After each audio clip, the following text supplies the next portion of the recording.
kita bersama dengan bekas Imam Masjid Batu Gajah, Bagio. Dia kena Sadaqallahul Azim. Penyanyi sedap bunyi. Betul, kita banyak dengar dah penyanyi kau baca Al-Quran. InsyaAllah sedap. So, kembali dengan lagu Rindu. Yeah. Ini dia daripada Bagio. Ini betul, ini betul. Okey, ni betul. Tadi tak boleh. Kita lihat. Okey, tapi kena tanya abang lah. Okey, kenapa sekarang waktunya abang pilih? Saya dah buat satu projek terakhir pada 2020 dengan single berjudul Laduni Cinta. Lepas tu kita diserang dengan COVID. Yes. Jadi tergantung, tetapi mendapat tempat seramai 1.5 juta tontonan di YouTube untuk lagu-lagu ni.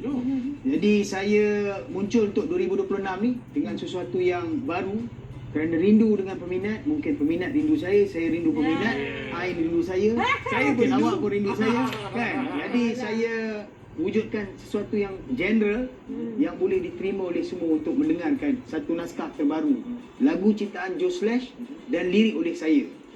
Bila dah keluar tu bang? Seminggu dulu. Kita dah keluar dalam masuk nak 3 minggu lah. 3 minggu. Dah masuk 3 minggu di semua medsos. Tadi saya berkesempatan tengok music video dia. Saya rasa wah, sesuai.